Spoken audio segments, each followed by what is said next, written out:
जय श्री कृष्णा। स्वागत है आप सभी का एक बार फिर से हमारे चैनल व्रत की पाठशाला में। भगवान विष्णु जी और माँ लक्ष्मी जी का आशीर्वाद आप पर और आपके सारे परिवार पर हमेशा बना रहे और आपके जीवन में जो भी दुख कष्ट हो वे माता लक्ष्मी जी की कृपा से दूर हो और आपकी हर मनोकामना पूर्ण हो। माघ शीर्ष के महीने में गुरुवार के दिन देवी लक्ष्मी जी की पूजा और व्रत का विधान है। वैसे तो आम दिनों में शुक्रवार के दिन माँ लक्ष्मी जी की पूजा होती है, लेकिन इस महीने में गुरुवार के दिन भी माँ लक्ष्मी जी की पूजा की जाती है। ऐसी मान्यता है कि इस दिन देवी की पूजा करने से धन की बरसात होती है, घर में सुख समृद्धि का वास होता है और माँ की कृपा से सभी कष्ट भी दूर हो जाते हैं। इसलिए इस महीने में विशेषकर भगवान श्री कृष्ण और माँ लक्ष्मी जी की पूजा जरूर करनी चाहिए। माघ शीर्ष मास को अघन मास भी कहते हैं। वैसे तो इस महीने में पड़ने वाले सभी गुरुवार के दिन व्रत भी रखना चाहिए, लेकिन जो सारे गुरुवार का व्रत ना रख पाए, अगर एक भी गुरुवार का व्रत रख लें तो उससे भी माँ लक्ष्मी जी प्रसन्न हो जाती हैं। जो लोग किसी कारण से कोई भी व्रत ना रख पाए तो ऐसे में सच्चे मन से माँ लक्ष्मी जी की पूजा करके सभी को व्रत की कथा भी अवश्य पढ़नी और सुननी चाहिए। और आज की इस वीडियो में आप सुनेंगे माँ लक्ष्मी जी की पौराणिक व्रत कथा। पुरानी कथा के अनुसार सौराष्ट्र में उस समय भद्रश्रवा नाम के एक राजा थे। वे बड़े ही पराक्रमी थे। 4 वेद, 6 शास्त्र और 18 पुराणों का उन्हें भली भांति ज्ञान था। उनकी रानी का नाम सूरत चंद्रिका था। रानी दिखने में सुंदर सुलक्षणा थी, पतिव्रता थी। उन दोनों को 7 पुत्र और उसके बाद एक कन्या का वरदान मिला था। कन्या का नाम उन्होंने श्याम वाला रखा। एक बार महालक्ष्मी जी के मन में आया कि जाकर उस राजा के महल में रहे। इससे राजा को दुगनी धन दौलत की प्राप्ति हो जाएगी और वह इस धन दौलत से अपनी प्रजा को और भी अधिक सुख दे पाएगा। गरीब के घर अगर लक्ष्मी रहेगी तो वह उसे स्वार्थी की तरह केवल अपने ऊपर ही खर्च करेगा। यही सोचकर श्री महालक्ष्मी जी ने एक बूढ़ी औरत का रूप धारण किया। हाथ में लाठी लेकर लाठी के सहारे रानी के द्वार तक पहुंच गई। हालांकि उन्होंने बूढ़ी औरत का रूप धारण किया था, लेकिन फिर भी उनके चेहरे पर देवी का सा तेज विद्यमान था। उन्हें देखते ही एक दासी सामने आई। उसने उनका नाम, धाम, कर्म, धर्म सब कुछ पूछ डाला। वृद्ध ब्राह्मणी का रूप धारण करके माँ लक्ष्मी जी कहने लगी, बालिके, मेरा नाम कमला है और मेरे पति का नाम भुवनेश है। हम द्वारका में रहते हैं। तुम्हारी रानी पिछले जन्म में एक वैश्य की पत्नी थी। वह वैश्य बहुत गरीब था। गरीबी के कारण हर रोज उनके घर में झगड़े हुआ करते थे और उसका पति रोज उसे मारा करता था। इन बातों से तंग आकर एक दिन वह घर छोड़कर चली गई और जंगल में खाली पेट भटकने लगी। उसकी इस दुर्दशा पर मुझे बहुत दया आई। तब मैंने उसे सुख संपत्ति देने वाले श्री महालक्ष्मी व्रत की कथा सुनाई। मेरे कहने पर उसने श्री महालक्ष्मी का व्रत किया। श्री महालक्ष्मी जी प्रसन्न हुई और उसकी गरीबी दूर हो गई। उसका घर संसार दौलत, संतति और संपत्ति से भर गया। बाद में पति पत्नी दोनों परलोक से धारे। लक्ष्मी व्रत के कारण वह लक्ष्मी लोक में रहे। उन्होंने जितने साल महालक्ष्मी जी का व्रत किया उतने हजारों साल उन्हें सुख भोग मिला। इस जन्म में उसका जन्म अब राजघराने में हुआ है, परंतु वह श्री महालक्ष्मी का व्रत करना भूल गई हैं। उसे यही याद दिलाने में यहाँ आई हूँ। बुढ़िया की बातें सुनकर दासी ने उन्हें प्रणाम किया। फिर श्री महालक्ष्मी जी का व्रत किस तरह किया जाए इस बारे में उस बूढ़ी ब्राह्मणी से पूछा। तब बुढ़िया का रूप धारण किए हुए श्री महालक्ष्मी माँ ने दासी को पूजा की संपूर्ण विधि और महिमा बताई। इसके बाद दासी ने माता को प्रणाम किया और वह रानी को बताने महल के अंदर चली गई।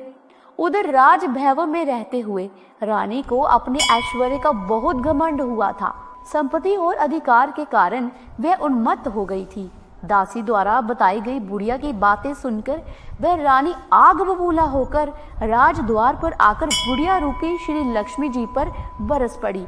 उसे यह नहीं पता था कि साक्षात श्री महालक्ष्मी माँ बुढ़िया का रूप धारण करके यहाँ आई हैं। परंतु रानी का इस प्रकार रूखा बर्ताव और अपना अनादर देखकर माता ने वहाँ ठहरना ठीक नहीं समझा और वह वहाँ से तुरंत चल पड़ी। रास्ते में उन्हें रानी की पुत्री राजकुमारी श्यामवाला मिली। उन्होंने श्यामवाला को सारी बात बताई। श्यामवाला ने सुना तो अपनी ओर से श्री महालक्ष्मी जी से अपनी माता के लिए क्षमा मांगी। माता लक्ष्मी को राजकुमारी पर दया आ गई। उन्होंने श्यामवाला को फिर श्री महालक्ष्मी व्रत के बारे में बताया। उस दिन मार्गशीर्ष मास का यानी अगहन मास का पहला गुरुवार था। श्यामवाला ने पूरी श्रद्धा और विश्वास से श्री महालक्ष्मी का व्रत रखा। फलस्वरूप राजा सिद्धेश्वर के सपुत्र राजकुमार मालाधर से उसका विवाह हो गया। वह धन दौलत ऐश्वर्य और वैभव से माला माल हो गई। पति के साथ ससुराल में बड़े आनंद से दिन बिताने लगी। इधर श्री महालक्ष्मी जी का रानी पर प्रकोप हुआ, जिसके कारण राजा भद्रश्रवा का संपूर्ण राज्य और राज्य कारोबार नष्ट हो गया। यहाँ तक कि खाने के लाले तक पड़ गए। ऐसी हालत में एक दिन रानी ने राजा से निवेदन किया कि हे राजन, हमारा दामाद तो इतना बड़ा राजा है, धनवान है, ऐश्वर्यशाली है, क्यों ना उसके पास जाया जाए, उसे अपना हाल बताएं, वह जरूर हमारी मदद करेंगे। रानी के बात सुनकर राजा भद्रश्रवा अपने दामाद के पास जाने के लिए तैयार हुए। राज्य में पहुंचकर एक तालाब के किनारे थोड़ी देर विश्राम करने के लिए ठहरे। तालाब में पानी लेने आते जाते दासियों ने उन्हें देखा। उन्होंने विनम्रता से उनके बारे में पूछा। जब उन्हें यह पता चला कि वह रानी श्यामवाला के पिता हैं, तो दौड़ते हुए जाकर उन्होंने अपनी रानी को सारी बात बताई।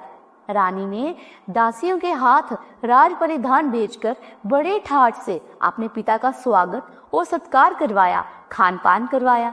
जब वह लौटने लगे तो सोने के मोहरों से भरा हुआ घड़ा दिया। राजा भद्रश्रवा जब वापस अपने महल में लौटे तो उन्हें देखकर रानी सूर्यचंद्रिका बड़ी प्रसन्न हुई। जैसे ही उन्होंने सोने के मोहरों से भरे हुए घड़े का मुंह खोला, पर हाय भगवान, घड़े में तो धन के बदले कोयले भरे हुए थे और ये सब श्री महालक्ष्मी जी के प्रकोप से हुआ था। इस प्रकार इसी दुर्दशा में उनके कई और दिन बीत गए। इस बार रानी खुद अपनी कन्या के पास गई। वह दिन अगहन मास का अंतिम गुरुवार था। श्यामवाला ने श्री महालक्ष्मी जी का व्रत किया, पूजा की और अपनी माता से भी व्रत करवाया। इसके बाद रानी अपने घर में आ गई। श्री महालक्ष्मी जी का व्रत रखने पर उसे फिर से अपने राजपाट, धन दौलत और ऐश्वर्य की प्राप्ति हुई। वह फिर से सुख शांति और आनंद में जीवन बिताने लगी। कुछ दिनों के बाद राजकन्या श्यामवाला अपने पिता के घर आई।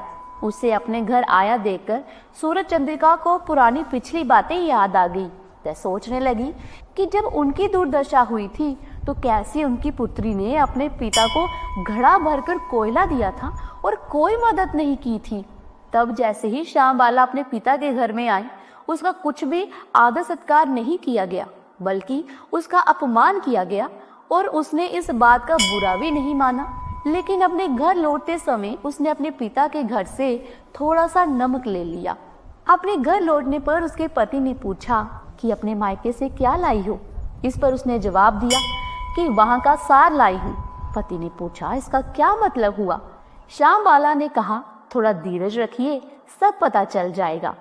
फिर उस दिन श्यामवाला ने कई तरह के भोजन बनवाए और उसमें नमक नहीं डाला। बिना नमक का भोजन उसने अपने पति के सामने परोसा। जब पति ने भोजन किया तो सारा भोजन बिना नमक का था, इसलिए उसे बिल्कुल भी स्वाद नहीं आया। फिर श्यामवाला ने थाली में अपने पिता के यहाँ से लाया हुआ नमक डाला, जिससे भोजन में स्वाद आने लगा।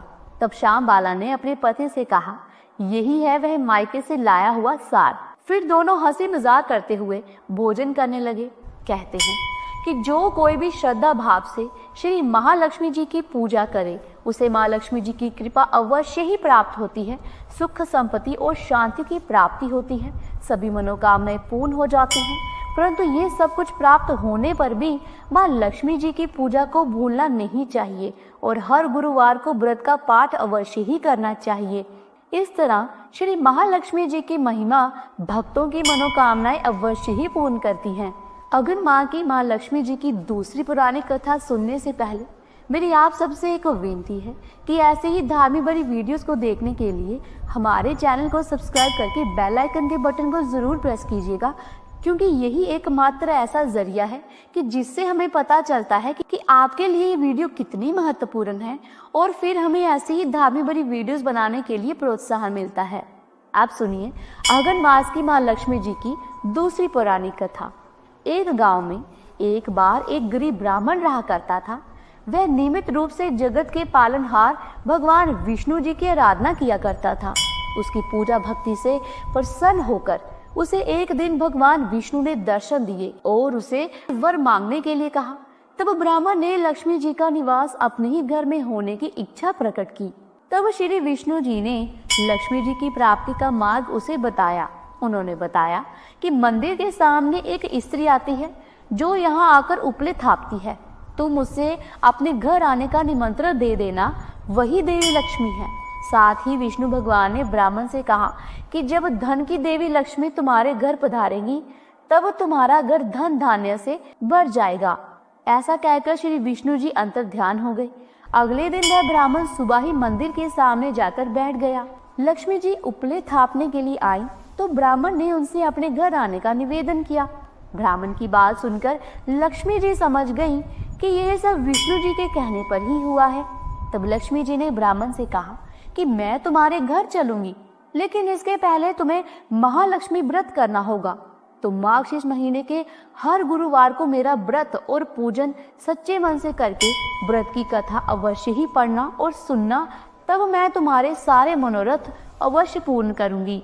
तब ब्राह्मण ने देवी के कहे अनुसार मार्गशीर्ष मास के गुरुवार को व्रत और पूजन किया और देवी को उत्तर दिशा की तरफ मुंह करके पुकारा, जिसके बाद माँ लक्ष्मी जी ने उस ब्राह्मण के घर में धन धान्य और सुख संपत्ति के भंडार भर दिए। इस प्रकार मार्गशीर्ष गुरुवार के व्रत के प्रभाव से वह ब्राह्मण अंत समय में वैकुंठ लोक को गया। ये थी माँ लक्ष्मी जी की व्रत कथा। तो बोलिए विष्णु भगवान की जय, माता लक्ष्मी जी की जय। तो प्रिय श्रोताओं, उम्मीद करती हूँ कि आज की वीडियो आपको अच्छी लगी होगी। अगर वीडियो अच्छी लगी है तो वीडियो को लाइक और शेयर करना बिल्कुल ना भूलिएगा, और ऐसी ही वीडियोस को देखने के लिए हमारे चैनल को सब्सक्राइब करके बेल आइकन के बटन को जरूर प्रेस कीजिएगा। जल्दी मिलती हूँ एक नई धामी भरी वीडियो के साथ। तब तक के लिए राधे राधे।